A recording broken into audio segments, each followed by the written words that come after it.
Welcome back, everybody, to another episode of the Junkyard Dawgcast. I'm your host, Jordan Hill. Got Kipp Adams and Ben Wolk with me on this Tuesday afternoon. A much anticipated episode of the Junkyard Dawgcast. We do this every year where we set some over-unders for the Georgia Bulldogs, individual over-unders. Also, talk about the win total at the end. But before we get into that, we're going to talk about fall camp, what we learned from Georgia's second scrimmage, what Kirby Smart and players had to say earlier this week, and slowly but surely start getting ready for game week next week. And before we end the episode, we'll also do a little UGA golf talk, some good news from two former Bulldogs and a future Bulldog as well. So if you're watching this on YouTube, please subscribe. Go over to dogs247.com. We still got our 50% off fall camp sale running. It's going to end here real soon. So make sure and jump on board, and hope you will hang around for this episode.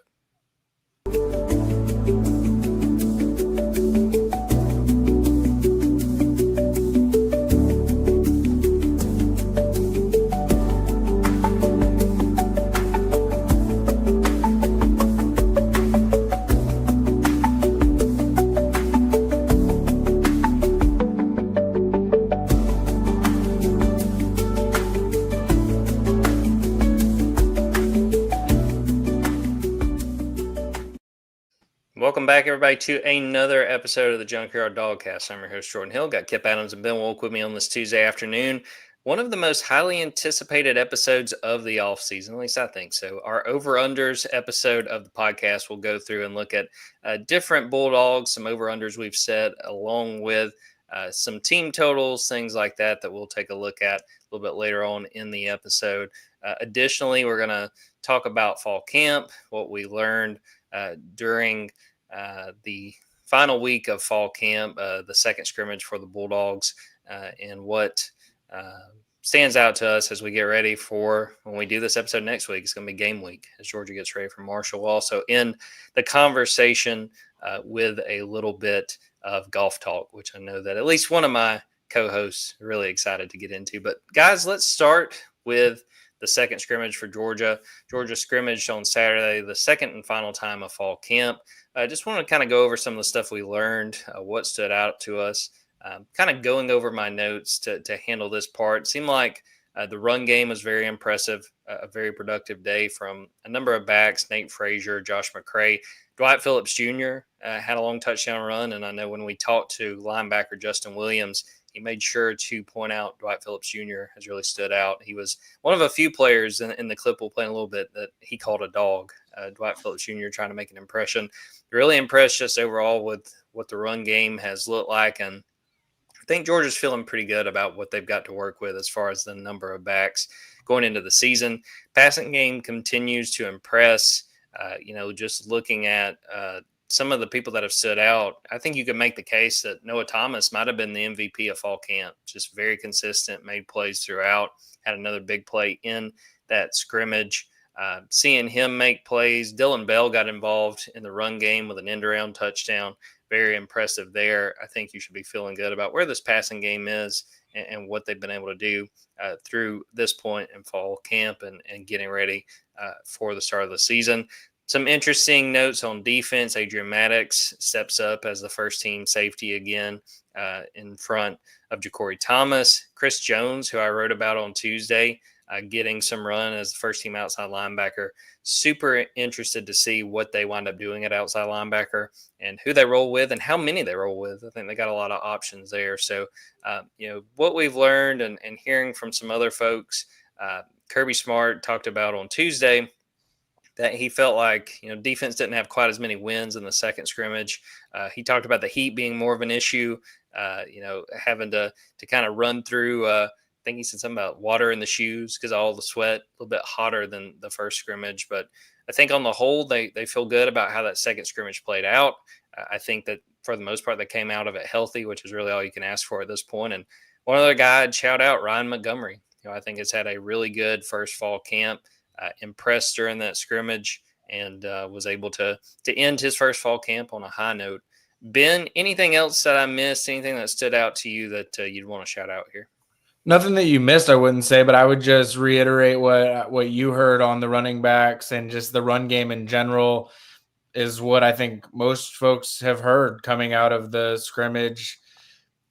Multiple running backs getting involved. Look, the way I look at this running back room, and I don't want to say the running back by committee phrasing that I think gets overused, but I think that Georgia doesn't, to me, have anyone that flashes as a surefire, you're going to go out and get 1,000 yards this season. I'm not saying Nate Frazier can't turn into that. He absolutely can. But I just think that Georgia has put together one of its deeper running back groups that it's had recently. Like, I think that when we're talking about Dwight Phillips at this point in fall camp, that's a great sign. When we're talking about Chauncey Bowens at this point in fall camp, that's a great sign. When people seem to have forgotten that Cash Jones was the only person that scored a touchdown in the Sugar Bowl for Georgia, I think that his name's come up a couple over the last couple of press conferences. I think that that's a good reminder as well. Like, Cash Jones isn't going anywhere in this running back rotation, and he will serve this role that he has served a lot of the last 2 seasons. And so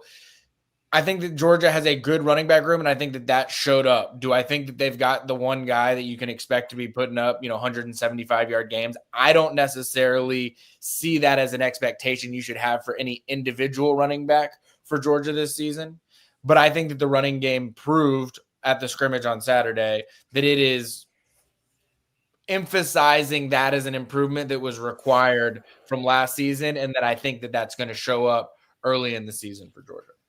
Kipp, what about you? Anything that you've been impressed by, some of the talk out of the final scrimmage, and really just where this team is basically a week and a half from the start of the 2025 season? I feel like it's kind of just an overall reminder of how long camp is. The fact that we started off camp just talking about Noah Thomas dominating. Bo Walker, is he going to be running back 2? And then, this last scrimmage reminded us that they have a bunch of guys at running back. They're going to play big roles, and we know how last season unfolded. They're going to need all of those guys. But for me, it's just some of these position battles have taken interesting turns. I mean, we came into camp thinking, all right, Daniel Calhoun's probably going to be that right guard. And we're coming up on game week, and now we're thinking, are they going to start a true freshman at right guard? I think, the way Juan Gaston's kind of just come on strong over camp, the way that maybe Adrian Maddox has come on strong during camp at one of those safety positions, and he may be in line to start. And maybe the biggest curveball at all for me is that outside linebacker position, where we came in going, well, Elo Mendoza is going to come in and give him a guy that's got a lot of experience and was productive, and now it won't just be Quintavious Johnson. Here we are, and we're like, is Chris Jones going to be the starter at outside linebacker? Like, that was not something that was really discussed all offseason, was that, that position change that he made, and maybe how well it's a fit for him, and kind of more aligned with maybe that Jalen Walker role, where they're just trying to get him on the field right now, and they think this might be where he helps them. But I think he's still going to play maybe some of the inside linebacker. But you look at that room and you're like, good luck getting one snap in that room right now. So let's put you on the edge because we need help there. And it seems like he's just kind of taken that and run with it. That's kind of my most surprising thing. If you asked me a couple months ago or even 1 month ago who's going to be the starter outside linebacker, or maybe a guy that's even in that 2 deep, I don't know a lot of us that would have just been like, yeah, it's going to be Chris Jones. Yeah, Chris Jones is a guy that I think deserves a lot of credit. And in all due respect to him, when they moved him to outside linebacker, it felt like it was just like, well, we've got too many bodies at inside, so we're going to move you here. But to his credit, he's done a really good job, and I do think he's in the mix. And I think we're looking at a situation, I think I pointed this out on Sunday or Saturday night when we were talking after the scrimmage, that I think – we're going to see a few different people involved at outside linebacker, and for them to get in the mix there. Ben, I want to get your thoughts on Juan Gaston, because he was someone I meant to mention at the top. I'm at a point where I kind of think he is going to be the starting right guard. What do you think of what he's done to this point to even be in this mix as a freshman? Well, talent-wise, I don't think it should really surprise anyone. I mean, he is as athletic of a 6'8", 330 or 340 probably is around where he's at right now that you're going to find. I think that the work that it took for him to get down to 340 was assigned to Georgia, that this was someone who was very serious about getting on the field. Like, this is someone that could have been lackadaisical about his effort of getting down from 385 to 340 in that 330 range where Georgia wants him to be to play.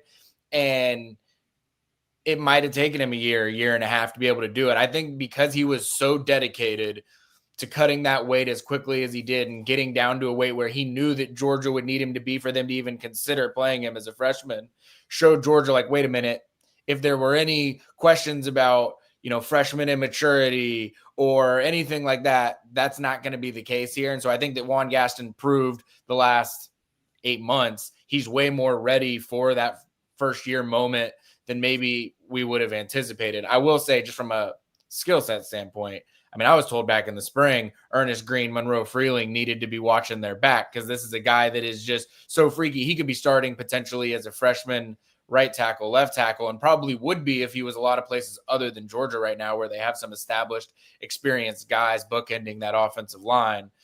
But, Stacey Searles said and I think I might have mentioned this previously, but when I spoke with him back at the Sugar Bowl and I was asking about the new incoming offensive lineman, and I asked about Juan Gaston, he even sort of unprompted brought up, like, look, this is a guy that you might view as a tackle, and he very well might be the tackle of the future for Georgia, but he has such a skill set that him playing as an offensive guard early on in his career is not out of the question. And the fact that he was even bringing that up back in January, that this is a guy that early on in his career might be able to fit in as an offensive guard, was probably a little bit of a sign, hey, he might be able to get more into that battle. And again, that was 8 months ago. He's obviously done plenty between now and then to prove more and more that he should be in the conversation. I'm still a little bit skeptical whether he'll go out. It's just, here's the way I see it. You get Austin P and Marshall to start the year. You don't have to force the issue with having a freshman out there with the ones to start it. Like, you don't, if you feel by Tennessee or Alabama that he's the best guy and he's the guy that should be there, I think it's an easier conversation to have. But if you think that it's close between them and you go start Juan Gaston week 1 against Marshall, Daniel Calhoun and Michael Uni are going to be having a lot of questions about their futures at Georgia, which maybe they should be. But I also think it's important for Georgia, traditionally, to build that depth on the offensive line, because as we know, last year, Georgia was an injury or two away from, being the 14th rushing offense in the SEC. Andrew Jones on Facebook. Kipp also vehemently disagrees with something I just said, so I think you should give him the floor. What better time to start Juan Gaston than if you're playing Marshall and Austin P? I get that part of it. You just name the other guys that might be playing at right guard. Those guys are going to need those snaps versus those opponents as well. So there's no doubt they're going to rotate those guys. But you're going to have a new starter at right guard, and we haven't brought up the fact that maybe, Daniel Calhoun is still part of their plans, and he's just banged up right now. And so they got to get a guy in that gives them the best 5 to prepare for Tennessee. It does sound like Juan Gaston's going to be that guy right now. Mm-hmm.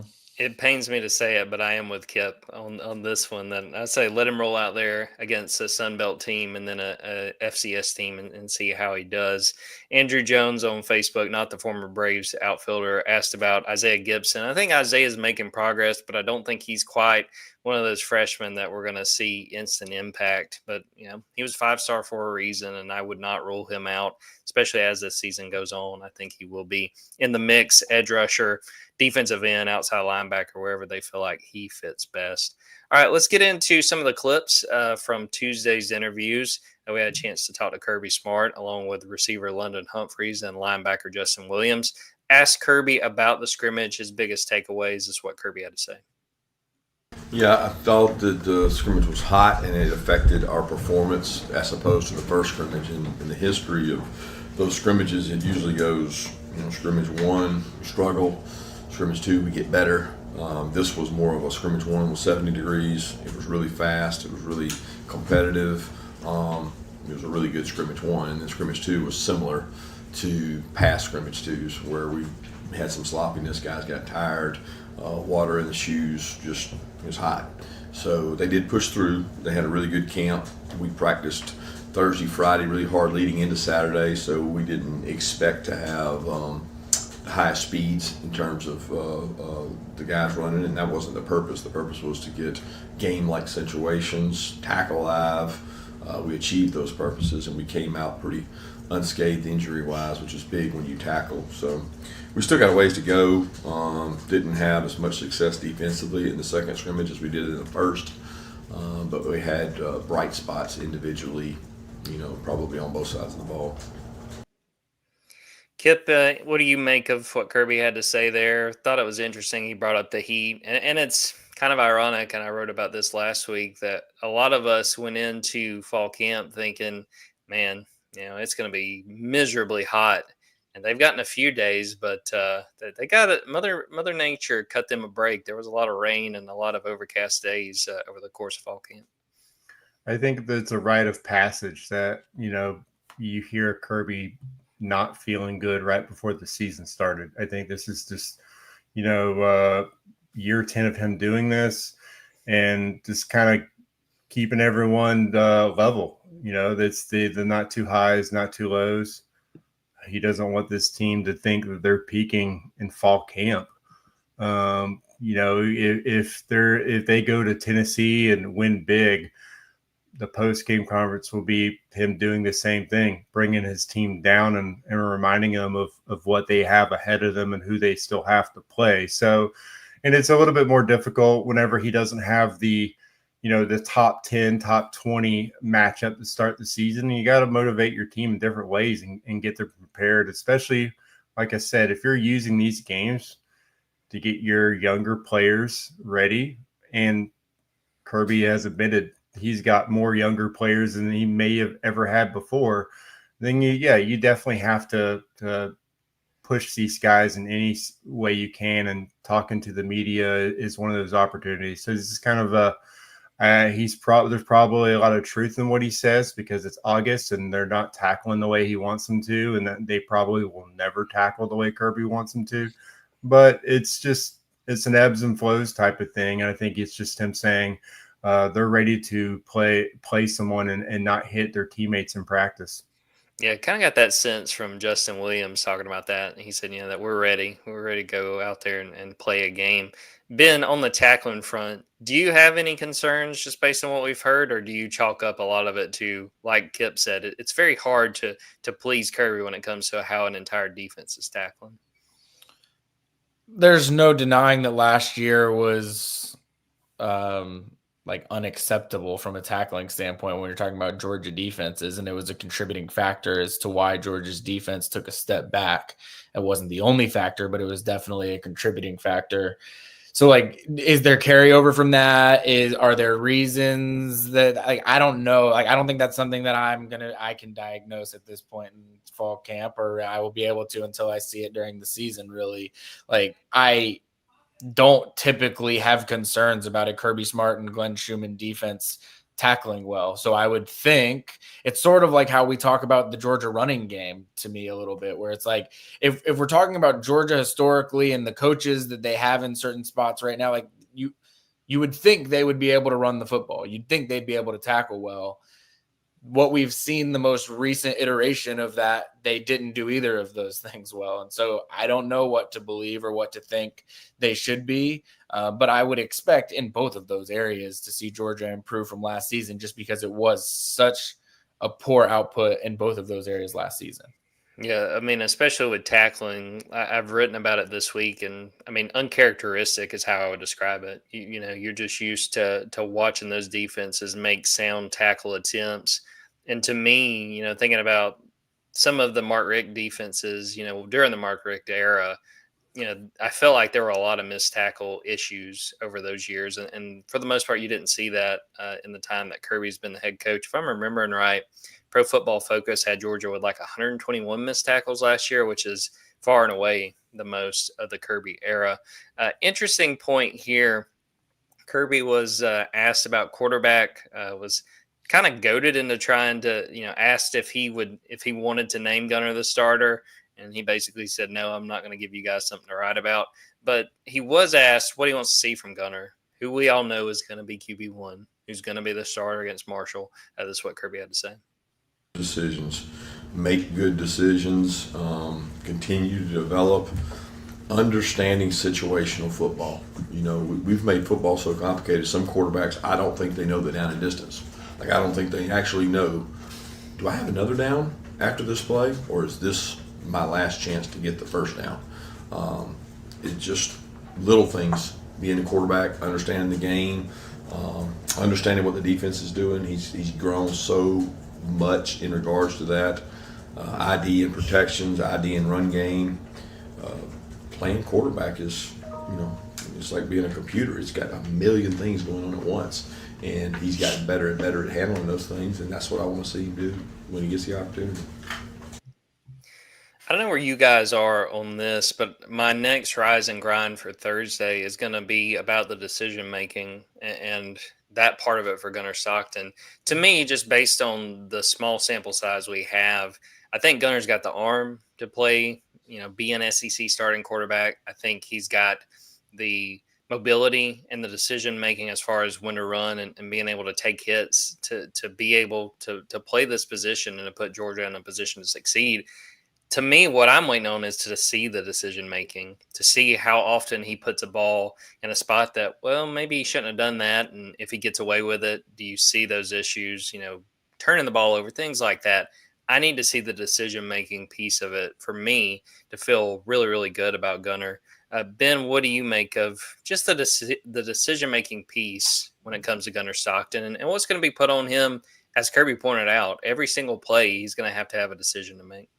This might be a weird way of looking at it, but I feel like when he was in the second half of that Texas game and he made that throw along the sideline, that was one of the most ill-advised throws that you've ever seen on third down, intercepted, could have been a pick six if Lawson Lucky's not right over there.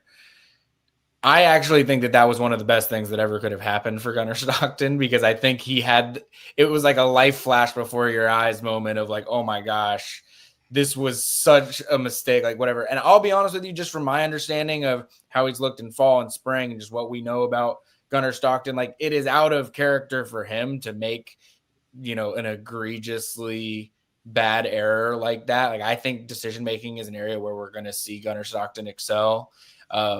You know, the more fall camp has gone on and the more feedback I've gotten about Gunnar and how he's come, you know, the less concerns that I have about him. You know, I've said plenty about how I feel about Carson Beck and how I felt that talent-wise, passing the football, you're going to be taking a step back. But I don't necessarily know if that means productivity-wise, you're going to see a step back in terms of what Georgia's offense is going to be able to do passing the ball. And I actually think decision-making is going to be one of Gunnar Stockton's strengths this season. But I think you're right that what Kirby Smart was getting at, I think, was he knows that if Gunnar Stockton isn't turning the ball over, and last season Georgia's quarterback led the SEC in interceptions, if Gunnar Stockton isn't turning the ball over, I think he feels that Georgia's offense has enough juice this season that it's going to be able to score enough points with anybody that it's playing, as long as Gunnar Stockton isn't limiting their possessions by turning the ball over. Totally agree. And I mean, I always go back to Kirby talking about Stetson Bennett, and this would have been my first year back on the beat. So 22 coming off of the national title, and, you know, Kirby talking about avoiding boneheaded plays. And sometimes Stetson kind of pushed it. You know, I think about him running around against Oregon and throwing that touchdown. I'm sure that Kirby was not happy to see that until they wound up scoring. But no, I think if he is smart with the football, and the thing too, when it comes down to, you know, I get questions with radio hosts of like, can Gunnar Stockton get it done? Things like that. And I think he can, because in large part, I think he's surrounded with tremendous talent. I think that the playmakers they put around him have put him in position to succeed. It's just, can he not force the issue? Can he live to punt every once in a while? Can he live to take a sack? That's what I think is going to be key. And I think if he does that and picks and chooses, you know, when he's going to lay it all out there, he's got a chance to have a really good season for the Bulldogs. Kipp, what do you make of really just Gunnar as a whole, where he is right now, and what you think of the decision piece of the puzzle? I think it says a lot that in that last scrimmage, he came out really strong, maybe his best performance of fall camp. And then they pulled him after like 3 series and had Ryan Puglisi with the ones the rest of the way. The fact that they felt comfortable enough of where Gunnar Stockton is to just take him off and get Puglisi some more reps with the starters. I think that just says a lot where this coaching staff thinks Gunnar Stockton is and how comfortable they are with him going into the season. It's obviously a huge unknown. The only time we saw Gunnar Stockton is against the top 5, top 10 teams. I mean, the first time he played a lot of snaps was against the Florida State team. Georgia just trounced them, but still, the guys played like almost 100 snaps against top 10 teams, whereas Arch Manning has played 6 snaps against top 10 teams. So I think it's a big unknown, but we're talking about a conference that's already anointed one guy as the next guy and is wondering whether Gunnar Stockton can be a starting quarterback in the SEC. I'm not sure whether he's going to be a top 3 guy, but I think the personnel around him, he doesn't need to be that guy for Georgia. He just needs to lead this team down the field. And like you said, limit turnovers. If you want to actually cause Kirby Smart to make a non-injury quarterback change, turn the ball over a lot. And you could be facing that situation, a situation we've only seen really one time with Dwan Mathis in the Arkansas game. But I think this is the pass catchers he's got in front of him. The depth that they have at those positions should provide him with the highest floor possible for a quarterback in this conference. And I think he's set up really well. But it is going to be a big unknown. It's the fascinating situation around a team that's people don't know what to think of this Georgia team. They don't know whether are we ranking them too low at 4 and 5? They're the defending SEC champions, but we're all picking Texas. I think it all is about the fact that you saw Gunnar Stockton not lead a Georgia team to a victory against a really deep and experienced Notre Dame team. So I think it's a narrative that he's going to be able to kind of beat down when he goes on the road against Tennessee. But you got to come out of the gate strong against these first 2 teams. We've seen Georgia kind of lay off the gas a little bit in some of these games, but I think this is a situation where you have a new starting quarterback. You got to let him let it rip and let him feel comfortable, and hopefully he's not making decisions that you often see made by a first-year starting quarterback. Talking to some of the players on Tuesday, London Humphreys thought it was interesting. We were talking about tackling earlier. He said you could feel the emphasis because of the way they're hitting, and he said it's a lot harder to break tackles, which I thought was interesting because coming off that first scrimmage, Kirby took issue with the fact that none of the tight ends broke tackles. So I think that's a sign in the right direction. Interesting to hear from London. He was talking about, in a year's time, he's gone from the new guy to one of the vets in the wide receiver room, and he really spoke highly of the 7 newcomers, the 2 transfers, the 5 high school guys who joined the receiving corps this offseason. And he said, a lot of their work for fall camp started in the summer with workouts and putting in the work. And he seemed very pleased with how those guys have fit in. We're going to play this clip of Justin Williams. It would really encourage you guys to go check out on YouTube that full Justin Williams interview. Very fun interview. Hope we get to talk to Justin Williams more as the season goes on. I asked Justin about what it's like trying to tackle this group of running backs, and you could tell that it's not the easiest job in the world. Here's what Justin had to say. I just see some speed. I mean, you got a lot of speed in that room. I mean, Dwight Phillips, he's a dog. Nate, dog. Bo, dog. You got a lot of dogs. Cash Jones, obviously, dog. You got a lot of dogs in that running back room. So it's been a challenge for sure. Me having to adjust to that. But the speed is crazy in that room. I love them guys for sure. Ben, I kind of thought he was going to do the clip of the guy on the high school field just naming everybody, calling them dogs. But, I mean, for me, I think that's a great sign if you hear a guy that's tasked with slowing those guys down every single practice. I mean, I don't think that he was just, being nice. I think he knows that these guys are a handful. Yeah, whenever someone, and it's probably why they're coached to not name drop people, because Georgia would prefer if they're not name dropping people. But anytime that a player is name dropping someone else, especially on the opposite side of the ball, you got to take notice of that. Like the fact that he mentioned Dwight Phillips' name, the fact that he mentioned Cash Jones's name, like it is a reminder, again, back to the previous conversation we had about the number of players in the running back room that I think are in play to make a difference this season. And so, I thought that was a refreshing take from him. And yeah, I did. It was reminiscent of the meme. I thought he should have gone all the way through. Yeah, there was probably 5 more running backs he could have said and mentioned there. Kipp, do you make anything of what he had to say about the running backs and where they are going into this season? I wasn't there. You guys were there, obviously. Does he not exude the most PFE like on the team? Like this is the offseason mantra for Kirby Smart as far as passion, fire, energy, but it just seems like Justin Williams is the epitome of that. And secondly, the guy looks huge. That's my takeaway was goodness. This guy has had a year in Sinclair's strength and conditioning program, and it shows. But I find it fascinating that we really just don't know who is going to be who's going to be number 2 on this team in rushing this season. You could have 4 or 5 different answers. And it's definitely, I don't think the answers are the same as what we had a month ago. I just think, we came in going, okay, like is Josh McCray coming in to be an RB2? Like he was productive before. They went and got him for a reason. Roderick Robinson's healthy now. He's got a chance. Are either of those guys going to be the second running back? I'm not sure about that. I'm not even sure if they're in the top 4 in the rotation right now. But they might be by the end of the season because those are the kind of guys, third and fourth quarter, especially third and fourth quarter of the season, that you might be leaning heavily on.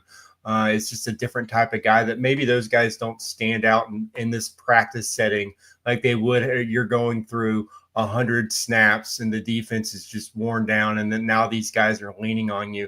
That might not be the setting that these guys are really going to thrive in at Georgia with the speed that they have at linebacker. So I think it's fascinating to hear from him who's hard to tackle. And it's a reminder that maybe Peanut's going to be a weapon for them, and a guy that, you consider say if he scores 5 or 6 touchdowns, you wouldn't be shocked just because it's world-class speed. It's, Mike Bobo finds a way to get it on jet sweeps. It's just, I think the running back room, maybe we didn't talk about just the fact that they have 6, 7 guys that they're going to be leaning on. And but that kind of depth is something that Georgia really, really needed last season. So it's probably refreshing for the coaching staff. To me, with the running backs, there's safety in numbers. And the fact you have that many guys, I think that should only make you feel good because there's going to be guys that miss time. Running back's a very physical position, and it's really just a matter of time. You want to try to keep as many guys healthy as you can, but having guys you feel good about, the more the better. Did want to mention, too, Justin Williams found really interesting, shouted out J.J. Hannay and said that he's done a very good job going into his freshman year. Really interested to see how much we see of him because he has turned heads and also got the Blue Guardian cap with how he's been practicing, bringing that PFE. All right, we're going to take a quick break. Before we do that, I want to make sure encourage you all to go to dogs247.com, sign up. The season is a little bit over a week away. We're going to have a chance to watch some other teams play this Saturday. So a great time to join, still 50% off, but that sale is ending soon. You'll have all of football season, all of men's basketball season. Olivia Sayer is back on board with us. She'll be covering baseball. Great time to sign up and join, and it's going to be a fun football season. We have a lot of fun stuff planned for you guys, and we hope you will be along with us over on the Junkyard and be along for the ride for another season. So we'll take a quick break, come back, and get into some over-unders.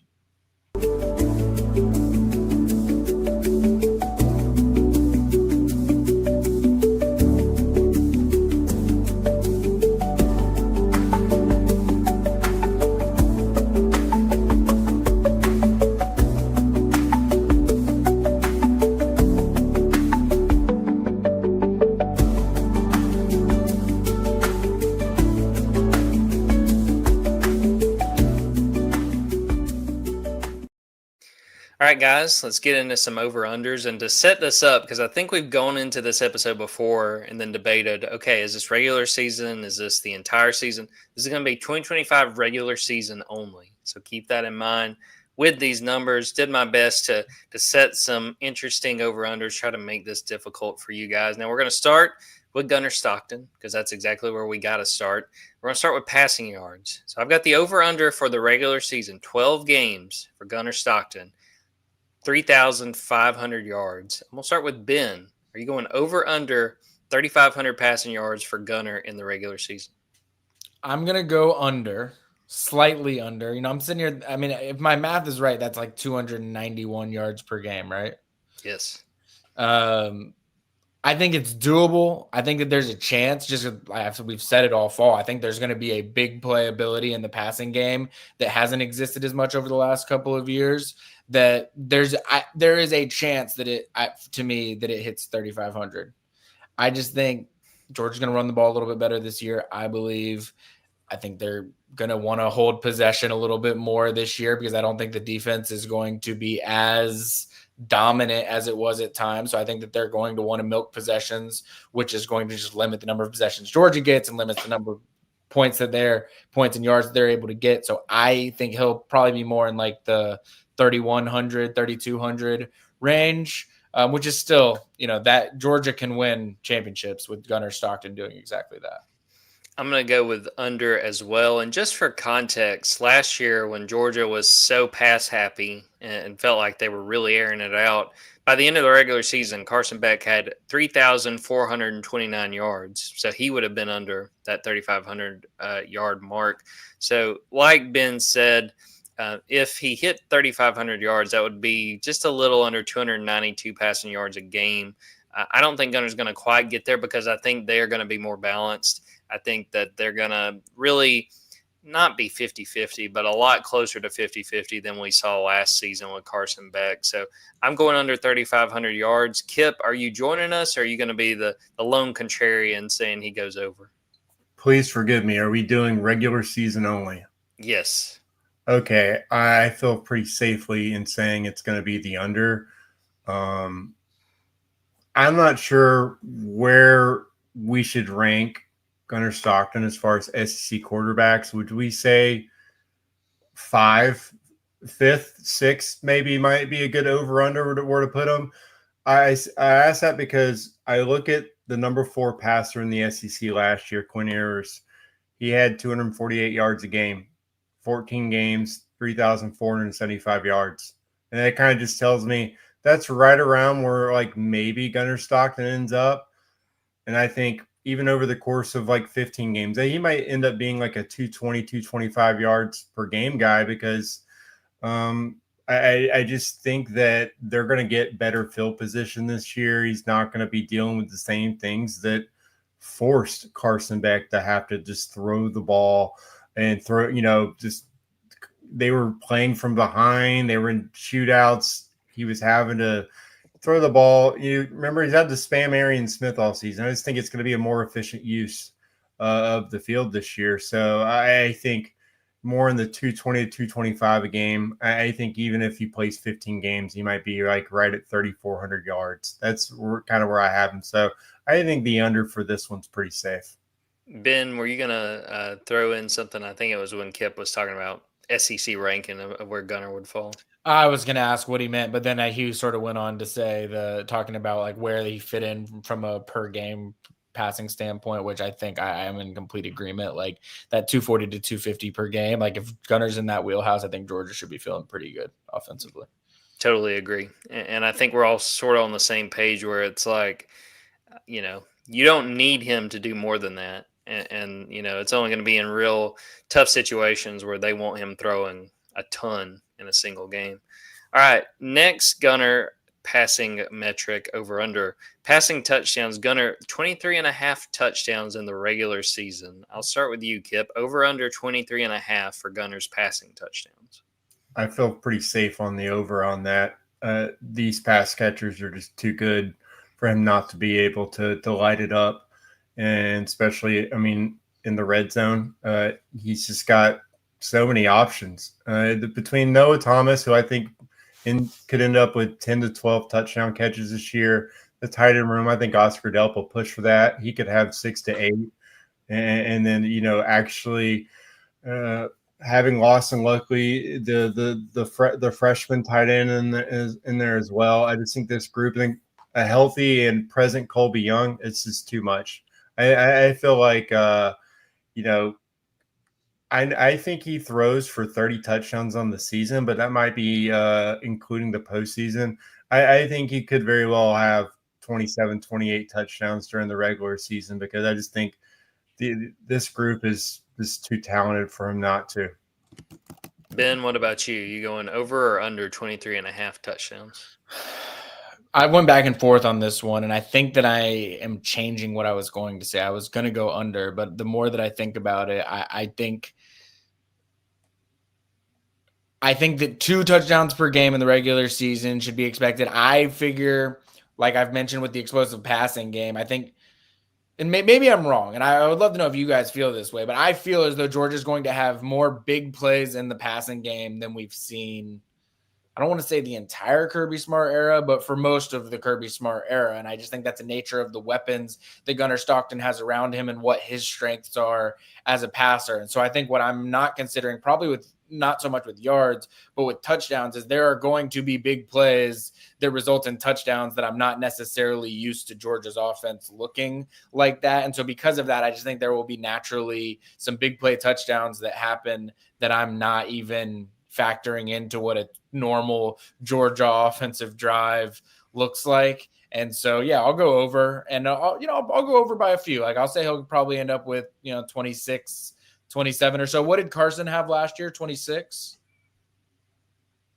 28 maybe. Let's see. I've got it pulled up. Carson last year had 28, and that was through 12 games and then a half of a 13th game. Yeah, so I would say 26, 27 for Gunnar this season.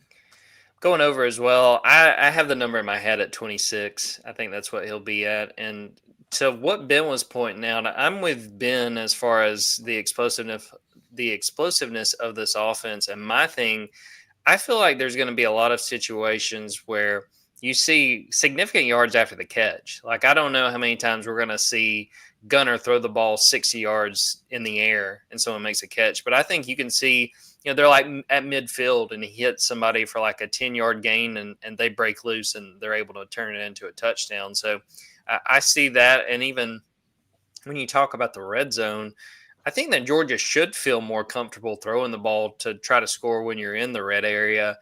Having Colby Young, having Noah Thomas, trying to get Oscar Delp more involved. I mean, we saw in that Tennessee game, he is such a threat down there. 2 touchdowns in that game. I'm going to go over the 23.5. I'm going to say Gunnar gets to 26. All right, the last Gunnar Stockton stat, I'm really interested to see where you guys go with this one. Passing interceptions. I set the over-under at 9.5. I'll start this one. I'm going to go slightly over. I just think that with him being a first-time starter, when you're trying to make your decision one way or the other, I lean toward he's going to have a few games that are rough. I bet he'll probably have a 3-interception game somewhere along the way. And I'm going to say he's at probably 11 interceptions on the season, which might seem high, but having a first-time starter, putting him in some of these positions and having opportunities to throw, I'm going to go over 9.5. But that doesn't really give me any concern. I think that's just going to be the nature of a guy that's going to play an entire season for the first time at this level. I think there's going to be some rough outings just along the way. Kipp, over under 9.5 interceptions for Gunnar. Man, this one's tough because if you're throwing double-digit interceptions for Kirby Smart, like you're basically keeping him up all night and he is wondering, did I make the right choice? He is the most risk-averse quarterback head coach I've ever seen. And to my knowledge, has a quarterback come close to having 10 interceptions under him? Like, has anyone crossed the 8 barrier? I don't think so. I feel like 7 is the most Kirby Smart quarterbacks had. So having 10, I think over the course of the season, including the postseason, Gunnar Stockton throws 10 picks. During the regular season, I can't see Kirby Smart letting it happen. He'll change the offense. He'll go in there and rip up Bobo's playbook. If Gunnar Stockton has like back-to-back games and throws 5 picks in 2 games, he's going in there and saying, we're giving Nate 28 carries this week. We're going back to first and second year offense. We're not even using this section of the playbook. I just don't think he can't fathom the risk is being worth it for him. So I'm going to go under just based on that. I just don't think Kirby Smart will let that happen. So Gunnar might be prone to mistakes, but that is part of where they're trying to figure that out in fall camp is how far can we let him go? Like how much can he be trusted to make these right decisions? And you just have to hope that the secondary has tested him enough and created tight windows enough to where he's had to learn I can't make these kinds of throws. So I'll say under just because I don't see him allowing it to happen, but I do think he's the kind of guy that would try to make those throws, just not knowing like I think I can get this done. I haven't started enough to know otherwise, but I'll say right at 8.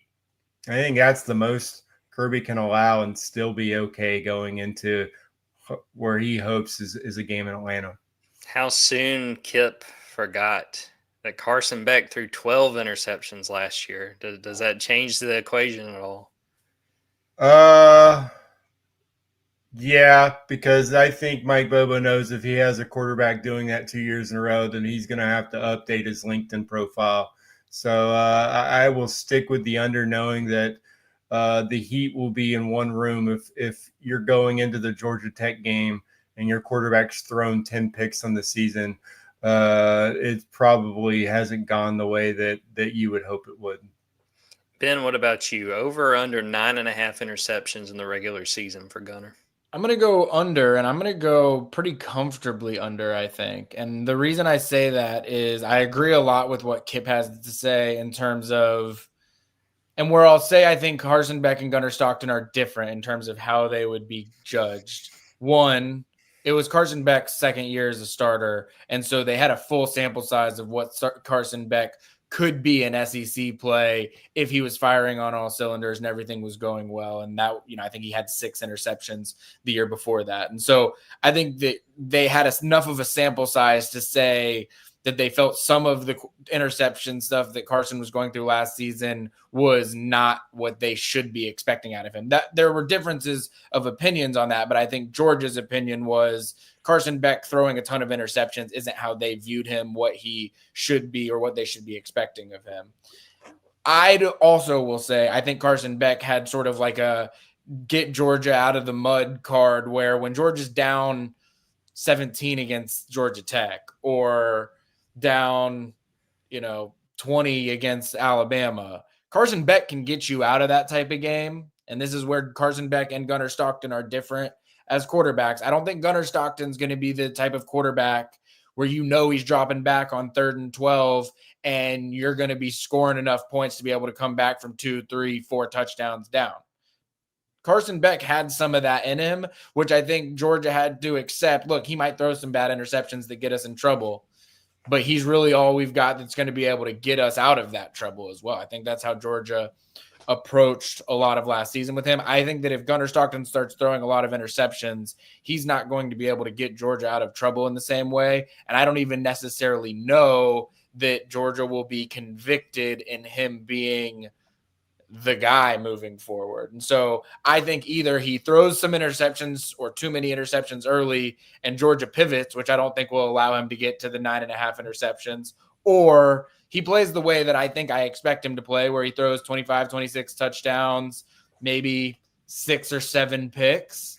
And I think that'll comfortably allow him to keep his job and for Georgia's offense to hum along well enough to be able to, for Mike Bobo to keep his job as well. I like the thought of too many interceptions early may prevent him from hitting that interception mark. That's kind of galaxy brain there from Ben, but I like it. Well. So we're going to move on to some other positions. And with these, we're going to start with going over under on the leading rusher, leading receiver, and then each of us will also pick who we think that guy will be. So we're going to start with leading rusher for Georgia. I set the over-under on the regular season. The leading rusher will have 750 yards. I'll start with you, Ben. Do you think Georgia's leading rusher will have over or under 750 yards this year? I do. Do I get to say who I think it's going to be as well? I mean, I think Go.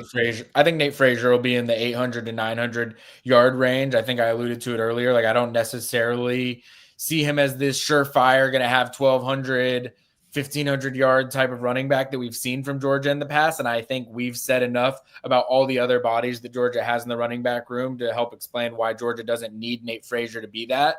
They need Nate Frazier to be the most dynamic running back that they have. And I think that he has the ability to do that. And I think 800, 900 yards, that more than gets the job done for Georgia. Anything above that, I think, is a win.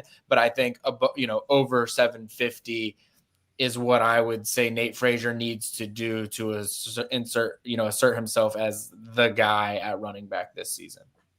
All right, Kipp, over under 750. And if you got Nate Frazier, go ahead. If not, you can tell us who you got leading the team. I got Nate Frazier. I think when I look at what he might be able to do in year two and coming in, known as the starting running back and not competing with Trevor Etienne, I think Le'Veon Moss at Texas A&M is kind of a guy that I compare what I think he can do in year two. And he had 765 yards and 10 touchdowns for the Aggies. I think that's about where, you're not expecting Nate Frazier to come in and be a 200 carry a season guy. I don't think at this point. And I think when we're talking about the depth that Georgia has in its running back room and knowing how long the season is and the SEC gauntlet, you can't just lock in, okay, this guy's the starter. He's going to be playing, 12 games, getting 20 carries a game. Let's lock him in for a Nick Chubb-like season. The reason why we talk about Nick Chubb and Todd Gurley and those guys is because they're not the norm. They are the exception.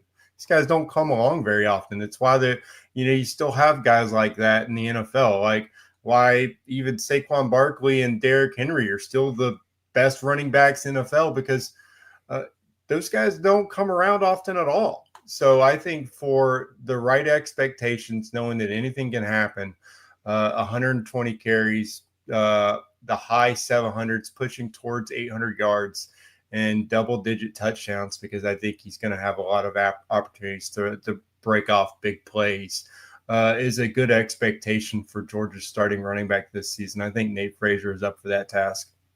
I'm going to go slightly over 750 yards. I am going to go with Nate Frazier. I think that he's ready to take a big step forward, and I think he deserves a lot of credit for how he played last year. Just think about where Georgia would have found itself if it did not have Nate Frazier when Trevor Etienne got banged up late in the season.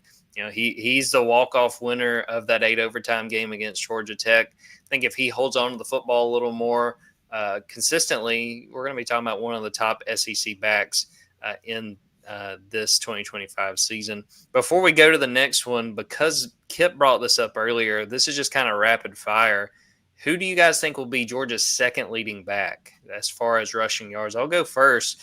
I'm going to say Bo Walker. I think that the true freshman, we saw it last year with Nate Frazier. I think that Bo Walker is going to force his hand into some games. I think that you've got some good options, and I would not write off Josh McCray, even though he started fall camp slow. So I'm going to go Bo Walker. I think he will wind up being Georgia's second leading rusher. Kipp, who you going with? I like Cash Jones being number 2 in snaps and maybe touches, just because I think he's just locked into that third down role, and they'll ask a little bit more of him depending on the health of everybody else in the room, but they know what he brings to the table. But yeah, I can't deny the fact that Bo Walker's come on so strong in camp, and we have, we have seen it before, so we have proof of concept. When a freshman running back comes in and you start hearing these types of returns from the coaching staff and teammates, that you shouldn't ignore it. And I think that the Bo's come in and not worried about who else is in that position room, and not worried about the fact that they have those other backs. I think he's showing that, if he can take care of pass protection snaps, that he can be a guy that not just a situational guy or, the playing in garbage time. I think he could be a 3-down guy and a guy that potentially could be pushing Nate Frazier for snaps towards the end of the season. I just think he's the kind of guy, once he gets going, he could be the hot hand. You don't want to deny him carries. So I do think that he might not break 100 carries, but I think he could be like in that 80 to 90 range, which could get you number 2 this season for Georgia. Ben, who's your pick for the second leading rusher? It might be naive. I'm sticking with Josh McCray. I just think that he's done it in, power 2 football, I guess you could say. And I know that I know that he can do it, whereas everybody else, I'm taking a little bit of a chance on what can they do over the course of an entire college football season. There's obviously a bit of a leap of faith with that just because of how limited his action has been throughout fall camp. And I never want to say, Georgia's second leading rusher is going to be a guy that missed as much time throughout fall camp as he did, because we know how important that time of year is to coaching decisions that Georgia makes. But I'm still going to ride with Josh McCray. I do still think that they brought him in out of the portal for a reason, and I think that they will use him that way. For me, it was Bo Walker or Josh McCray, so I think either one is a fair pick. And I want to point this out, didn't realize this. Georgia has not had a leading rusher hit 1,000 yards since 2019. That kind of surprised me that it's been that long. All right, receiving yards. Leading receiver on this team, over under 850 yards. I'll start with you, Kipp. You can give us who you have as your leading receiver, and does that receiver go over or under 850 yards in the regular season? I'm sticking with my preseason prediction. I think Zachariah Branch cracks 1,000 yards. But I'll say during the regular season, since we're sticking it there, that he has I'll say he's got 888, 900 going into the postseason, which again, Georgia's playing to try to get to Atlanta. But I do think that we haven't maybe heard as much about him in fall camp as some of the other guys. But I just think he's just got a skill set to where it's really up to Mike Bobo to make sure to figure out the ways to get him the ball. And you saw in the spring, he's just a dynamic pass catching threat. And I think it's just a unique skill set that Georgia hasn't had in a while. And so for him, I just think that is the kind of guy that you can design so many different kinds of plays for. And that kind of unpredictability, it should lead to a lot of production, a lot of success this season. I'm going to pick Zachariah Branch as well. I'm going to go slightly under for the regular season. I'm thinking around 800, 815 yards. And this kind of goes back to where I've sort of been thinking that, I don't know when we'll see Georgia have that second 1,000-yard receiver. Now, I think he's got a really good shot at it when you count in the postseason. But I think this wide receiver room is just so deep that I think that the point I've kind of made in the comparison I've made, I think Georgia would rather have maybe 2 or 3 guys that are around 700, 750 yards than one guy that's at 1,000 and then a few guys a little bit further down. So I think Zachariah Branch will lead this team in receiving. I think that he's going to get really close to 1,000 when the season's all said and done. But regular season, I'm going to go slightly under 850. But we'll say Zachariah will be the leading receiver. Ben, who's your pick? And whoever it is, do you think they're going over or under 850 yards in the regular season? Well, I think it's going to be Zachariah Branch as well. I went back and forth in terms of how I should process how many yards I think Zachariah Branch could get during the regular season. But, I'm with Kipp. I think he is going to be Georgia's first 1,000-yard receiver. And since, 99, 2001, what was it with Terrence Edwards? 02, I believe. So long ago, we can't even remember. I think that he's going to do it comfortably. I think that there's a chance he's going to be pushing for 1,000 in the regular season. I think what I am expecting at least one of these first 2 games, and maybe this is a false expectation or something I shouldn't be, but I think one of these first 2 games, we're just going to see some super fun Zachariah Branch stuff, whether that be on special teams, but also in the passing game. I think Georgia will get him involved in jet sweep stuff as well that will count towards receiving yards that will be, good for him too. So I think 1,000. I think he'll be pushing for 1,000 in the regular season. maybe even get to it in the regular season, but I think that he would get to it with postseason additions. I'm going to switch just real quickly to special teams to bring up Zachariah Branch. Over under a half a punt return, really special teams touchdown. Zachariah Branch over under a special teams touchdown this year. I'll go first. I'll go over. I think that he is going to be a factor, especially in punt return, that he's going to make some plays and score at least once. Specifically, all due respect, they play Marshall, they play Austin Peay, and then come November they play Charlotte. He's going to score at least once in one of those games, not to mention the other opportunities he's going to get. So I'm going to say Zachariah Branch will have a special teams return touchdown this year. Ben, over under a half touchdown, Zachariah Branch return touchdown. I mean, I feel like Georgia never has special teams touchdowns. That said, I feel like this is one of those picks where I don't want to be on the underside of this one on the chance that Zachariah Branch returns a fun punt return or kick return. I mean, like if Zachariah Branch returns the opening kick against Marshall for a touchdown and I was on the under, I'm just going to feel so silly about it. So I'm taking the over just because all it takes is one. It could be the last kick return, punt return of the year, and that's all it would take to be able to get to the over. So I want to be on the fun side of this bet, even if it ends up being the wrong side of it. I love bringing stuff up and not having fact-checked this. Does this sound right? Mekhi Muse, was that the last punt return touchdown he did against Ball State in 2023? Mm-hmm. All right, Kipp, what's your pick? Is Zachariah Branch gonna update the record book there, or are you gonna go under? I originally was going to go no because you had it listed as punt return. And so I went back and looked and I was like, well, how many has Kirby Smart had? And that's why I knew that was Mekhi Muse was the last one, because there's only been 4 under Kirby Smart. Eric Stokes and Mecole had one in 2018. So he had 2 that year.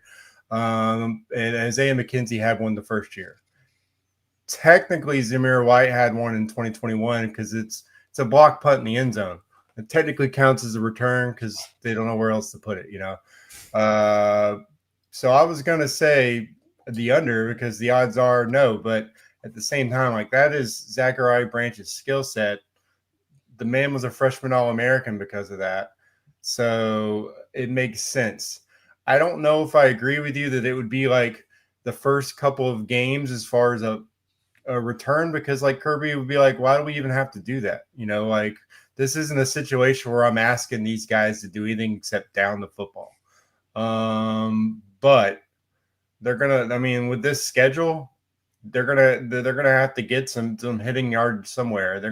They might have to take a chance, and I just think that's where, we saw against Notre Dame how that could change the course of a game. I do think that Zachariah Branch takes one. I think a kickoff return might be more likely, but at the same time, that would just be incredible to see another punt return touchdown. This is if there's going to be the year, it's going to be this year.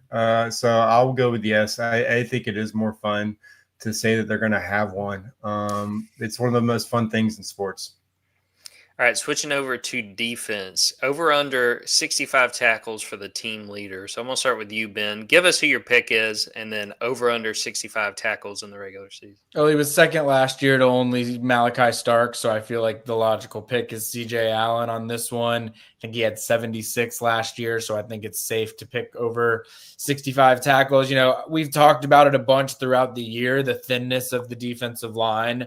I think that that's probably going to create a few more opportunities for good and for bad for Georgia's linebackers to be able to make some tackles throughout the course of this season. I don't want to, be the ultimate pessimist on the defensive side because I think that it's still a Georgia defense, but if I were to predict, I would guess that opposing offenses have longer possessions this season on average than they typically have had recently, in terms of just Kirby Smart defenses. And so I think that means there's going to be more tackle opportunities for CJ Allen. I think he'll go well over that 65.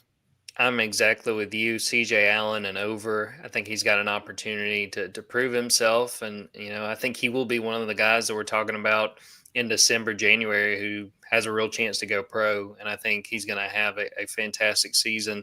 The other guy I'd shout out, I have a feeling Raylan Wilson's going to have a really good junior season too, and I think CJ will have the edge on him as far as tackles on the season, but I like Raylan quite a bit as well. Kipp, are you going with CJ Allen? If not, give us who you got and if they will go over or under 65 tackles. I got CJ Allen. I think if Georgia's going to have a successful season, they need CJ Allen to be their leading tackler. You look at the last 2 years, you had Malachi Starks, you had Tyke Smith. You don't want those guys. You don't want a safety leading your team in tackles. No offense to those guys. No offense to KJ Bolden. He'll probably have maybe 60 tackles. 2022, you had linebacker. You had Smile Munden and Jamon Dumas Johnson as your top 2 tacklers. That's what you want. You want Raylan Wilson pushing CJ Allen for your team leading tackles. So I think they both get over 65, and I'll just say that CJ Allen gets like 73 and leads the way over maybe 68 from Raylan Wilson. All right, this is one that I think is going to be really interesting, mainly with the player we all pick. So sacks. So I'll start this one.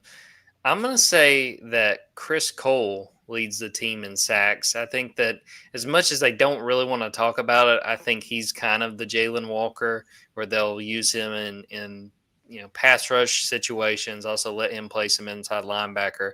So Chris Cole is my pick. I am going to go under 4.5 sacks for the regular season. I think just slightly, probably 4 sacks on the season. We know at this point, most Georgia defenses do not have guys that rack up sacks. That's just not the style of play. That's something that I feel like every single fall we get like 4 games in and people are asking Kirby about sacks and he's talking about havoc rate and affecting the quarterback, how that matters more. So I'm going to go with Chris Cole and say he's probably at 4 sacks, which would be under the over-under in this situation. Kipp, who's your pick? And are they going over or under 4.5 sacks in the regular season? Well, I'm thinking about that Chris Cole situation, how they plan to use him. It kind of reminds me of Jalen Walker's sophomore year, where we're like, why wasn't he on the field more? Which again, that reminds me, he had 20 tackles in that season, but had 5 sacks. So I think he would have hit the over for you, even in that role. So I think that Chris Cole could hit the over. I don't think he leads the team in sacks. I'm trying to think about just guys you're going to see the field the most and just spamming that total snap count over the season to give myself the most opportunities to get the quarterback down. I like Gabe Harris in that role. I just think that they're trying to still have someone that plays that, if not Tyrion Ingram Dawkins, but maybe like a hybrid of Michael Williams where you're playing both. I think he's going to be asked to do so much with the uncertainty that I have at the edge position and not knowing just how it's going to, who's going to be the first guy on the field, who's going to, how that depth chart is really going to unfold. It might end up being just really specialized there. And I think that one of those guys that they're just going to keep on the field regardless is going to be Gabe Harris. So I'll say he leads the team. I think, during the regular season, I think he gets 5 sacks during the regular season and then probably gets another 1.5. I'll say 6.5 when all is said and done for the year. All right, Ben, who you going with for the sack leader? And are they going to be over or under 4.5 sacks? Well, I agree that it is risky to try and take someone from the outside linebacker room here because we don't really know what the snap share is going to look like there, but I'm going to do it anyways. And I'm going to take someone that I think that people might not be expecting me to pick here. I think Quintavious Johnson is going to lead the team in sacks this season. And there's a few reasons why I think that. I think he has more time in Georgia's system. I think that's going to maybe allow him to, I don't want to say be more ready than Elo Mendoza right now, but just more acclimated than Elo Mendoza is right now. I think that's going to help him maybe rack up some earlier in the season as well. I also just think he is someone that I've been a big believer in for a long time, but I just think that he is, when he gets his chances, he's going to surprise folks with just how freakish he can be when he's out there. That said, like Jordan said, I don't see this Georgia defensive front as being one that typically racks up sacks.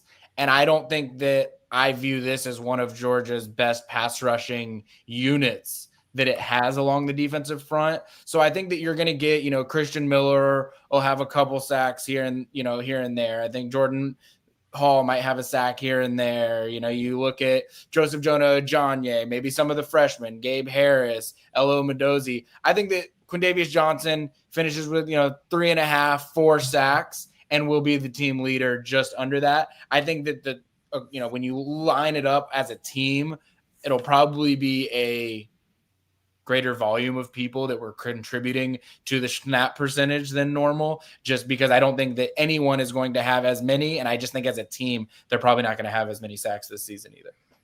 All right, tackles for loss. I set the over-under for the regular season at 7.5. I'll start with you, Kipp. Who's your pick, and are they over/under 7.5? I want to start off by saying it was refreshing to hear all 3 picks for the sack leader were on Team Kipp. My team has taken some losses in the depth chart battles in fall camp, but I love that you guys think so much of Gabe Harris and Quintavious Johnson and Chris Cole. Just you wait, Kipp. Just you wait. We've got more where that comes from. There's some other positions I don't really need to bring up right now, but I enjoyed that a lot. I'm going with the most sure thing possible when it comes to tackles for loss. I know you've mentioned that this defensive line doesn't look like the 2022 Georgia defense. It's not going to remind anyone as far as going into the season.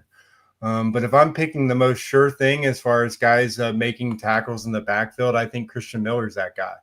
And I think this is the money. This is the season for him. He knows. Like, it's put up or shut up time.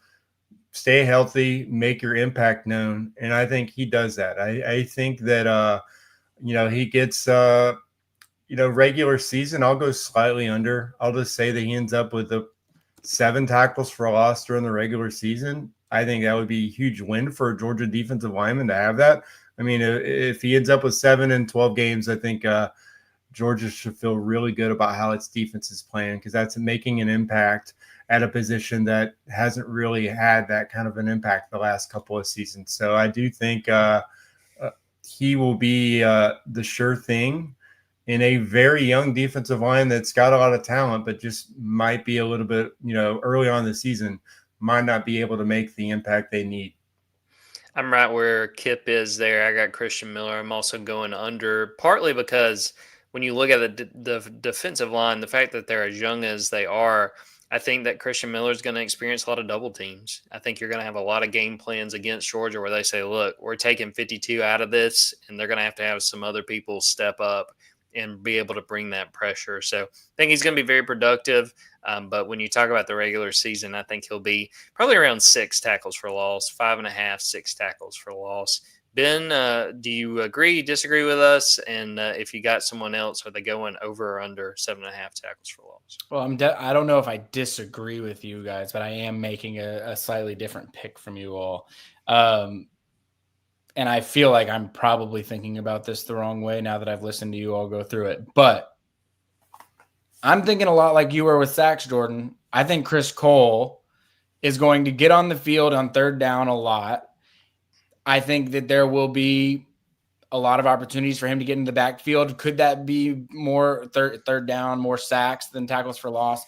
Possibly. I also think that he's a guy that has a skill set where if they do a quick screen and he gets into the backfield, he's going to be able to make some tackles for loss in the screen game. I think that there's a chance that he does some, big star type of stuff in certain situations based on personnel that other teams are putting out there. And so I just think that versatility is going to allow him to be in position to make some tackles for loss on 3rd down.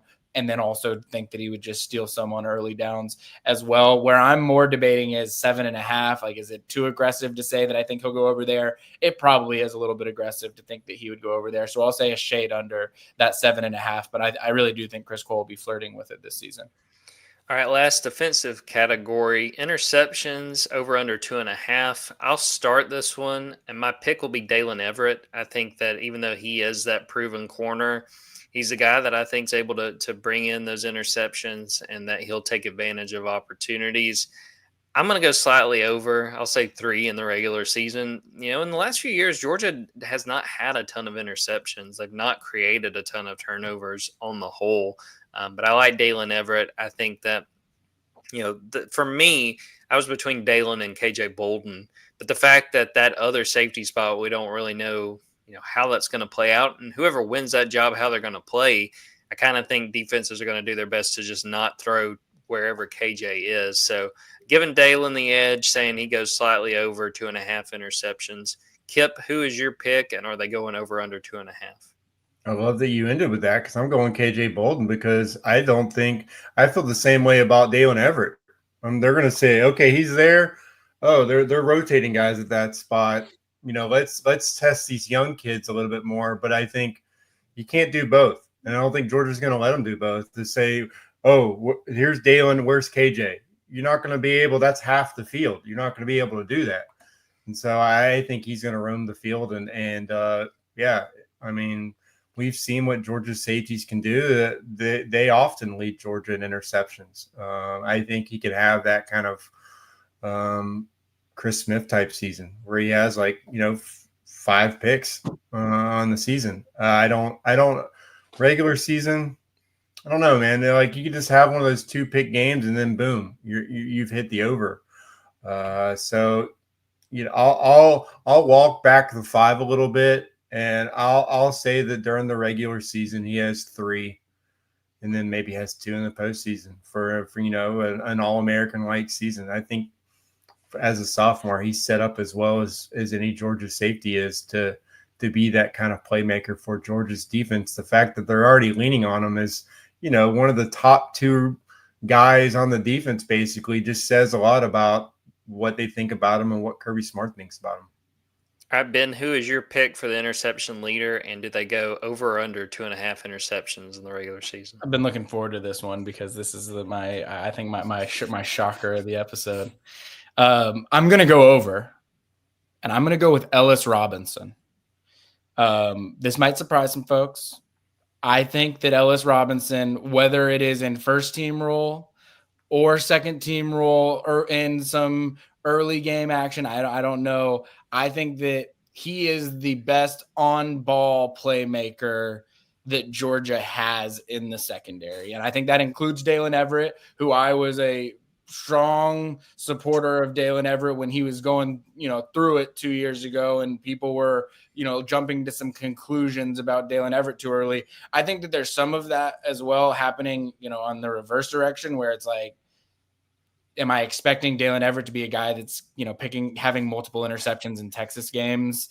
Again, I don't know that I'm necessarily putting those type of expectations on him. That said, I think that teams will be much more cognizant of him and KJ Bolden than they will whoever it is on the other side of the field, especially early. And I think that especially if that's Ellis Robinson, people are going to take some chances because they're going to say, we haven't seen a whole lot of this guy. Let's take some shots at him. And I think that is going to be a misguided approach that they're going to take. I think that Ellis Robinson will go over 2.5 interceptions this season. I'm not saying that I think he's going to be the starting cornerback, but I think regardless of whether he's a starting cornerback or not, I think he'll get enough opportunities this year to be able to get over that. And I also think eventually he'll be the starting cornerback, but that's neither here nor there. I have a feeling that a lot of folks on the Junkyard are going to like that answer. That's just a gut feeling. All right, special teams. Peyton Woodring, over under 90.0 on the field goals. And to point this out, in the regular season last year, he was 89.5. So this is basically saying, do you think Peyton Woodring will have a better or worse regular season than he had a year ago? I'll start with you, Ben. Peyton Woodring, over under 90.0% on field goal attempts. What was the makes and attempts? In the regular season last year, I believe he was 17 of 19. 17 of 19. So really, I feel like it's, do you think that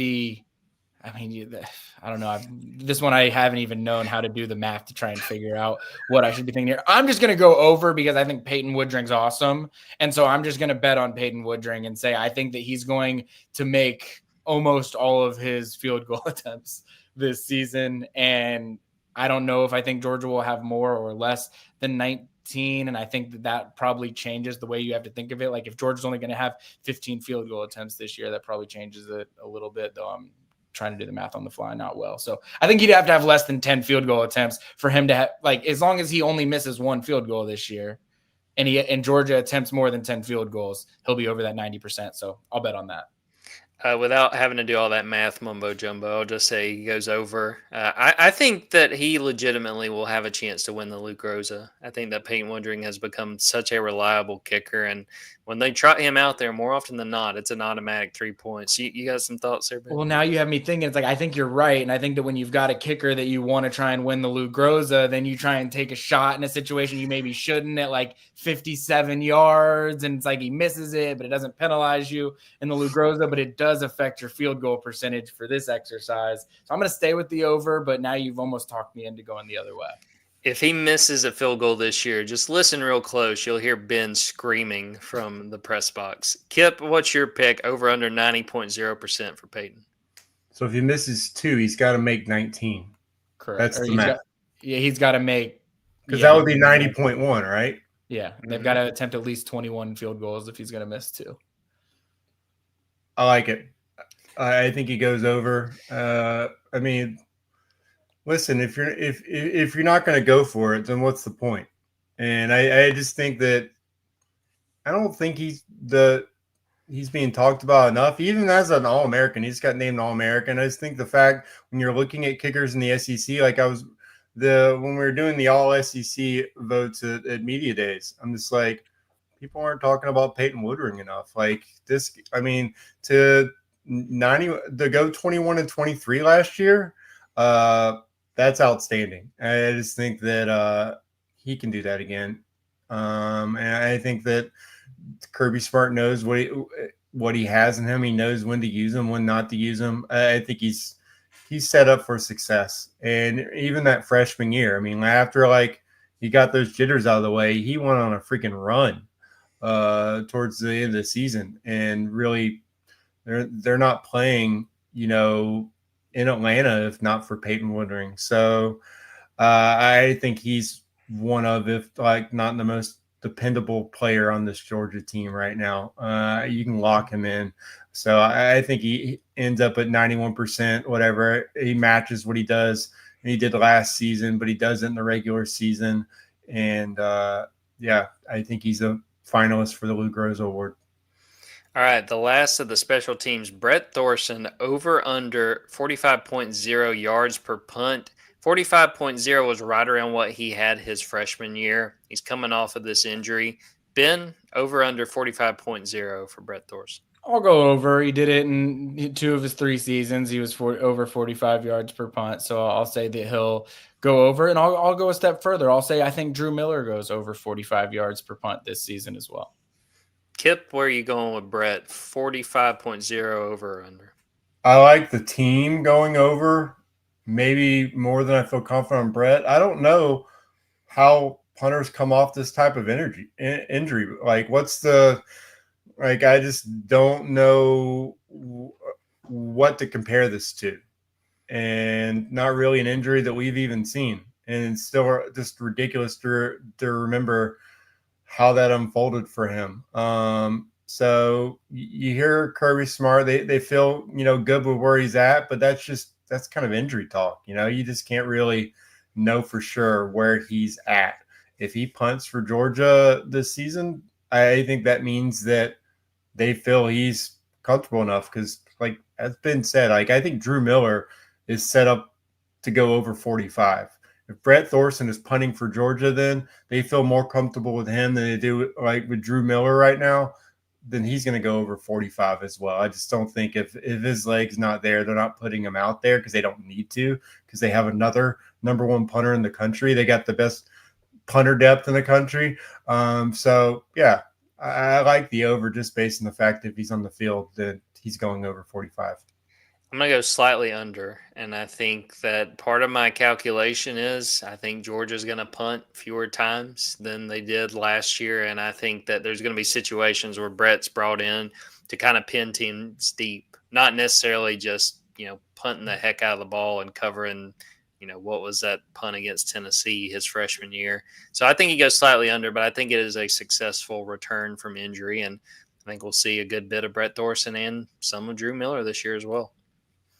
All right, some of the season totals. Now, a couple of these numbers, I don't think I showed these guys beforehand, so I'll start with one of these. We're going to go with offense points per game in the regular season.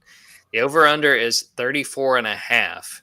Now, last year's total for the entire season was 31.5. So I'm saying this offense is going to be a little bit more productive is where that over-under is. I'm going to go over 34.5 for this offense. I think that with the weapons they have, they're going to put up points. I think the fact that, yes, you've got some tough games with Texas, Alabama, Ole Miss, but the fact those are now at home, I think that's going to really help. I think you're going to see Georgia put up points against Marshall, against Austin Peay, against Charlotte, but also against Mississippi State, against Kentucky. I think there are situations where Georgia's going to be able to light up the scoreboard, and I'm going to say that I'll say they'll be right around 38 points per game. I think this is going to be a very productive offense, not the most productive in Georgia history, but one to get the job done and one to put the Bulldogs in a great position to contend for the championship. All right, Kipp, over under 34.5 points for this offense this year. I like the over there, and I agree with you. I think the flip to home, let's just say, gives them 3 points in that section. I think you look at maybe the 2018 offense, the 2021 offense, it's kind of where I think this Georgia offense falls in line, and those offenses averaged 37.9 and 38.4 points per game. That's kind of where my confidence would be with this Georgia offense going into the season, knowing that, yeah, again, this is a tougher schedule than maybe most of the schedules that Georgia's played. But being in Athens the way they've played there the last 4 years, should give them increased confidence, increased production. So I think they're going to just kind of toe the line. I think 37.9, 38.1, right in that range is where I think Georgia's offense is during the regular season. All right, Ben, where are you going with the offense over under 34.5 points per game? Yeah, I mean, sometimes this exercise has to do with how much do you really put it on the Charlottes and Austin Peays and Marshalls of the world to be able to skew that average a little bit. I think that Georgia's offense, I'll say this. I think that if Georgia as a team wants to be where it wants to be this season, it's going to need the offense to be the better of the two units, because I just think the thinness at safety and defensive line is enough of a concern that I think you're going to have to score points and know going into games, hey, you're going to have to score points to be able to win certain games. So I think Georgia will be in that high 30, 38, 39 points per game range. And I'll say I think that there is enough firepower at receiver and depth at running back. And I think that the offensive line is better this year than it was last year, at least if it stays healthy, that I think that Georgia could be pushing 40 points per game this season, even though, I said I don't think Gunner's going to throw for 3,500 yards. Like I don't necessarily, I think he'll be around 23 touchdowns or so, but I just think that they're going to score a lot more points this season than they did last season, and I think they have to if they're going to win games. All right, we're going to segue to the defense. I set the over-under 17.5 points per game. The 2024 defense gave up 20.6 points per game. So I'm going to start with you, Ben. Over-under 17.5 points per game allowed by this defense in the regular season. I'm going to go over, but just a hair over. I mean, I think 17.5 is a good number. I really do. Like, I think that this defense, in terms of points allowed, will probably be better in some spots than Georgia was last year. I don't think that this is going to be a suffocating 12 points per game type of defense like we've seen before. And so I think somewhere in that range, 17.5 felt like a really good number to me. I'll say, I guess, a shade over 17.5 though. Yeah, I'm with you. I'm going over. I think right around 18 points per game is where this defense will be. That's still good enough to get Georgia where they want to go. I think that there will be games that turn into shootouts. I mean, I look at Alabama and Texas and the road games at Tennessee and Auburn. I think those have the potential to be back and forth scoring games. But I think this defense will get the job done. I know that Georgia fans want it to be, like 2 touchdowns a game. I just don't see that out of this group going over, but just slightly with that one. Kipp, over under 17.5 for this defense this year. This is your best over under of the show. Like setting this mark, it's a diabolical number, really, because when you hear it out loud, it's like Kirby Smart would never. But we had the same pod last year where we said the same thing, and I think it was around 17. I think I may have went with that, like some crazy number like that.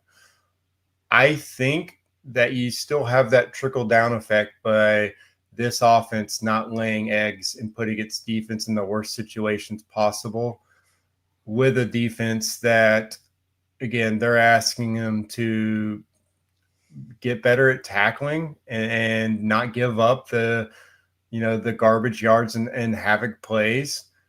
And I will say at the same time, like, they're playing their biggest games in Athens, and they usually come out there and perform well in those aspects. So I think when all is said and done, I'm looking at like 16.4 a game for this defense, which, again, I think if it's under 17, you're not going to get any interviews with Kirby Smart where he's happy.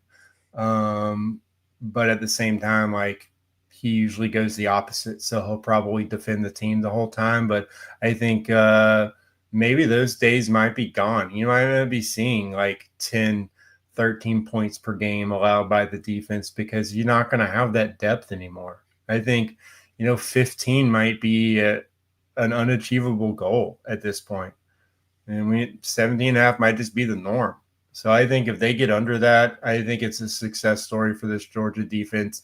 But it's also a reminder that that offense was just so horrid last season that they had to do way more than they were comfortable doing. And I think that just won't be the case as much this year.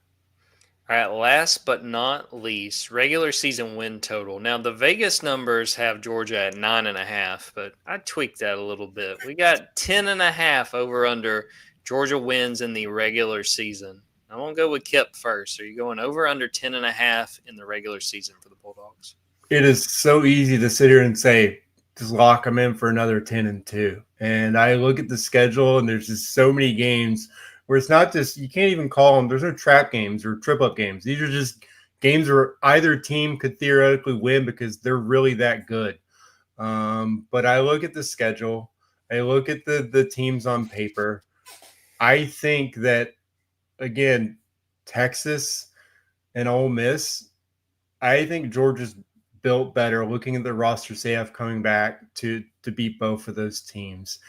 I think Ole Miss is losing too much, even though Austin Simmons, he's getting all the credit off of that drive for Georgia. His entire offseason has been based on the drive against Georgia.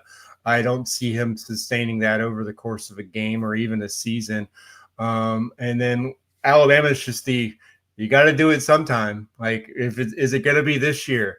I think in Athens, I think everything will hold well. I think the quarterback and offense they bring to the table, I still think that Kirby Smart will be able to prepare for that well. In my mind, it really comes down to, I think coming into camp, I had Georgia 10-2 because I thought that Auburn game, I'm like, that's just a game that sets up really poorly for them. But hearing everything in camp and hearing Hugh Freeze treat a quarterback as about as poorly as you can treat a quarterback. I mean, like, what did Jackson Arnold do to deserve this? I don't know. I've changed on that one. I think that Florida still remains the game where I'm like, I saw what a healthy DJ Lagway can do to this defense. It's not pretty. That is the one aspect that I think maybe in Kirby Smart's defense where he just says, I'm going to allow this to happen because it's the less of all evils is allowing this quarterback to do what DJ Lagway was doing against that Georgia team last year. I don't think anyone should expect them to have won that game if he stays in the game. And I do think that coming into this year, he's the quarterback who's built best to beat Georgia. I have them losing that game and going 11-1. All right, Ben, over under 10.5 for Georgia regular season wins. Are we going to do a game-by-game predictions episode? That's my plan, and I'm hoping we'll talk after we finish recording this one, but I'm hoping we do that a little bit later this week. Okay. Because I'm still sort of floating around how I see it playing out. But to your point, Vegas has it at 9.5. If Vegas is giving me 9.5 and Jordan Hill is giving me 10.5, I'm going to take the under just because I feel like I'm getting a full game from Vegas is a nice little treat. So I will go under. I think it sounds crazy to say this when you're looking at Georgia's schedule, but there are 7 games that you could look at. And if Georgia lost that game, it wouldn't be crazy. Like if Georgia loses to at Tennessee or against Alabama or Texas or Ole Miss at home, Florida, as Kipp just mentioned, Auburn, and then the Georgia Tech game on Black Friday. I mean, I think I'm not saying I think Georgia's going 5-7, but I'm saying if Georgia lost any of those games individually, it wouldn't stun me. So I think Georgia losing 1 at home and 1 away from home is how I'm kind of thinking of this season. I don't know whether I think they drop the Tech or Tennessee or Florida or Auburn game. I could see it going any one of those directions, but I think Georgia goes 3-1 in that stretch. You look at home, you've got Texas and Alabama and Ole Miss. I think Georgia probably goes 2-1 in that stretch. And so I think Georgia goes 10-2, and I think 10-2 with this schedule and the way things go, like you might be pushing to be playing for the SEC championship game, but either way, you're comfortably in that college football playoff as well. And so, I think it's under, but I do think 10-2, like Kipp said, is sort of the chalky pick this time of year right now with Georgia's schedule. I'm going to go over. I'm going to go 11-1. I totally can see them dropping a road game, but I mean, Kipp hit on the biggest thing for me. The road game that I was like, oh boy, was Auburn. And nothing that Hugh Freeze has done this offseason makes me think that that's going to happen. I just don't see it. I think that he may be out of a job by the end of this season. And that Baylor game in week 1 may have the most stakes, probably for both teams, just with Dave Aranda and kind of the up and down that Baylor's had. But I look at Alabama and Texas, and I'm confident that Georgia will drop one of those 2 games. And at the end of the day, I'm sticking with Alabama beating Georgia. I think that it's just Alabama has had Georgia's number. I think that, I don't see it being a game where Alabama comes in and just names its score. But I think that this is going to be a game with a lot of anticipation within the Georgia program. And fair or not, I think that can put, a little bit of nerves and add a little bit of anticipation for the team. So I'm going to say that they lose that one, but they win the rest of them, go 11-1. And my prediction is they play Alabama in the SEC title game, and they wind up getting revenge. All right, that's enough of the over-unders before we get out of here. Let's do a little UGA golf talk. A lot going on there. Ben, I think we have anointed you the resident golf reporter for us at Dogs 24/7. I'm really wanting – hear me out. Let's pitch instead of a Stay Wolk. At some point, we do a golf podcast, a good Wolk spoiled. We just do golf. What do we think? We might need to brainstorm some more name ideas. But yeah, I mean, I'm always down to talk golf. I know that we're going to lose Kipp. Kipp's going to fall asleep by the end of this segment. But shout out our guy Mason Howell, for the record. Friend of the Junkyard Dawgcast, has been on with us ahead of the U.S. Open. So if you haven't listened to that episode, go back and listen to that, because he is got a bright future in Athens, got a bright future outside Athens, won the U.S. Amateur at the Olympic Club out in San Francisco. Sort of for those that are super in the weeds on the golf stuff, he was the low medalist at the Junior Amateur a few weeks ago, maybe like a month plus ago. And so he was the 1 seed going into match play of the Junior Amateur. And he ends up losing like the second time ever, I think, in the 164 match of the Junior Amateur match play. It almost never happens. I think he lost 2-1, maybe 1 up or 1 down, something like that in that opening. So that stung a little bit. His buddy and is going to be his college roommate at Georgia, also committed to Georgia, ends up winning the Junior Amateur. And so he goes into the U.S. Amateur, kind of with a bad taste in his mouth coming off the U.S. Junior Amateur. I don't want to say struggled during stroke play, but was, fighting for a spot to make match play, and actually was in a 20 for 17 playoff to get into match play. He got into match play as the number 63 out of 64 seeds, and then runs the table, beat John Daly's son on the way there, but ends up winning the U.S. Amateur. Just by getting to the finals, he qualified for the U.S. Open next year. He qualified for the Masters next year, I believe the Open Championship as well. So he'll be in 3 of the 4 majors next season. He also qualifies for any future U.S. amateurs as well. So, he'll automatically qualify for the U.S. amateur all throughout his college career while he's at Georgia too. We have to point out, Ben, do you want to tell the folks listening at home, Jackson Harrington, who he beat in the final, where is he playing his college golf? Good old Rocky Top. He had the big, he had the whatever, the yardage book in his back pocket, and it had vols just right along the backside. So that was a nice little, extra little salt in the wound for Georgia this time of year. But Maidenhouse, this dude is the real deal. I think he won like 8 and 6 or something like that in the 36-hole final against Jackson Harrington, a guy that's going into his 3rd year of college golf at Tennessee. So, or maybe 2nd year of college golf at Tennessee. But, Mason House just now going into his senior year of high school. I think he was the 3rd youngest U.S. amateur winner of all time. And one of the 2 ahead of him is a guy named Tiger Woods. So anytime that you're on a list like that, I think it's a good list to be on. One more thing to say on the golf side of things, UGA golf, big week. Russell Henley, Harris English automatically qualify to be part of Team USA at the Ryder Cup, which I believe that will be in late September. So, Ben, how you feeling about 2 dogs making that team and giving us something to more reason to root for Team USA when they go up against the Europeans? Yeah, and I would imagine that Sepp Straka will probably be on the European team as well. So I don't know how many people just rep the dogs versus rep America. I don't know how that works, whether you cheer against Sepp Straka during that type of year, but I would have to imagine he's probably on Team Europe as well. So yeah, Georgia will be well represented at Bethpage this year for sure. Super excited to see that get underway. Fun match play there. All right, we will end the episode right there. I appreciate Kipp and Ben for popping on. Thanks everyone who watched this live, everyone who is watching or listening to this after the fact. Subscribe to the Junkyard Dawgcast wherever you get your podcasts. Please rate and review. That helps us out a ton. Go to Dogs 24/7 and sign up before the start of the season. Again, 50% off sale. That is ending pretty soon, so you need to take advantage of that because you get football coverage, men's basketball coverage, baseball coverage, recruiting coverage, all kinds of good stuff there.